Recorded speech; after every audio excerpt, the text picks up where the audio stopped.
আজকের এই প্রতিবেদনে আমরা আলোচনা করব পশ্চিমবঙ্গের আনএডেড মাদ্রাসাগুলিকে নিয়ে একটি অত্যন্ত গুরুত্বপূর্ণ আপডেট। সম্প্রতি মাদ্রাসা ঐক্য মঞ্চের পক্ষ থেকে একটি বার্তা প্রকাশ করা হয়েছে, যেখানে বিধানসভার বাজেট অধিবেশনের পর আনএডেড মাদ্রাসা সংক্রান্ত বিভিন্ন বিষয় নিয়ে মাদ্রাসা শিক্ষা দপ্তর ও সংশ্লিষ্ট আধিকারিকদের সঙ্গে আলোচনার তথ্য তুলে ধরা হয়েছে। এই আলোচনায় বেশ কিছু গুরুত্বপূর্ণ বিষয় উঠে এসেছে, যা রাজ্যের শত শত আনএডেড মাদ্রাসা এবং হাজার হাজার শিক্ষক শিক্ষিকা ও শিক্ষাকর্মীর কাছে অত্যন্ত তাৎপর্যপূর্ণ। প্রথমেই সবচেয়ে গুরুত্বপূর্ণ বিষয়টি বলি। জানানো হয়েছে যে বর্তমানে রাজ্যের ৬০১টি আনএডেড মাদ্রাসায় কর্মরত প্রায় ৬,০০০ শিক্ষক শিক্ষিকা ও শিক্ষাকর্মীর অনারিয়াম বন্ধ করার কোনো সিদ্ধান্ত নেই। এই খবর নিঃসন্দেহে অনেকের জন্য স্বস্তিদায়ক।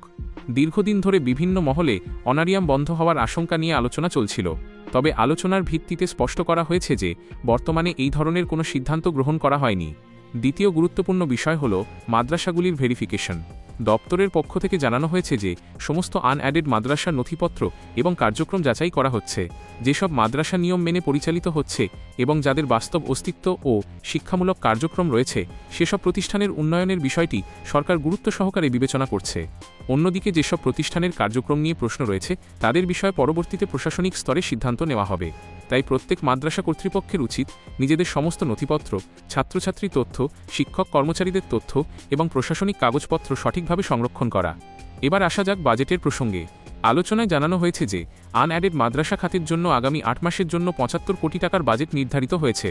আরও বলা হয়েছে, এই বরাদ্দ সম্পূর্ণভাবে বাস্তবায়নের জন্য নির্দেশ দেওয়া হয়েছে। অর্থাৎ যে অর্থ বরাদ্দ করা হয়েছে তা কার্যকরভাবে কাজে লাগানোর পরিকল্পনা রয়েছে। এরপর যে বিষয়টি সবচেয়ে বেশি আগ্রহের কেন্দ্রবিন্দুতে রয়েছে, সেটি হল বেতন বৃদ্ধি এবং ছাত্রছাত্রীদের বিভিন্ন সুযোগ সুবিধা।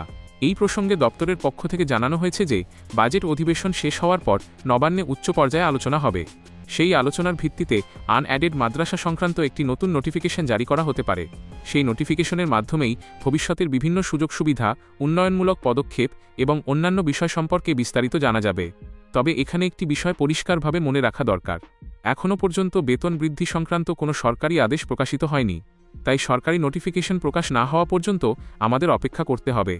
এবার আসি এমএমএস পোর্টালের প্রসঙ্গে।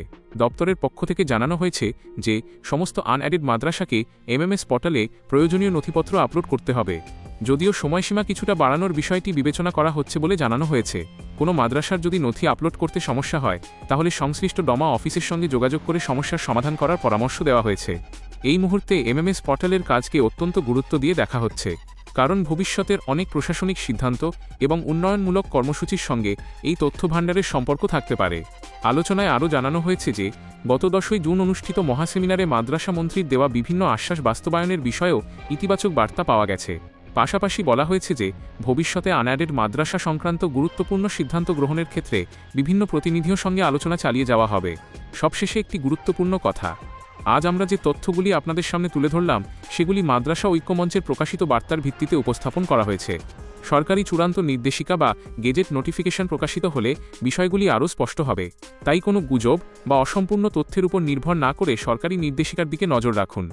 নিজেদের মাদ্রাসার সমস্ত নথিপত্র সঠিকভাবে প্রস্তুত রাখুন এবং এমএমএস পোর্টালের কাজ দ্রুত সম্পন্ন করার চেষ্টা করুন। আনএডেড মাদ্রাসা সংক্রান্ত নতুন কোনো সরকারি আদেশ, নোটিফিকেশন বা গুরুত্বপূর্ণ আপডেট প্রকাশিত হলে আমরা সবার আগে আপনাদের কাছে সেই খবর পৌঁছে দেওয়ার চেষ্টা করব। ভিডিওটি ভালো লাগলে লাইক করুন, শেয়ার করুন এবং আমাদের চ্যানেল শামীম ডেস্ক সাবস্ক্রাইব করে পাশে থাকুন।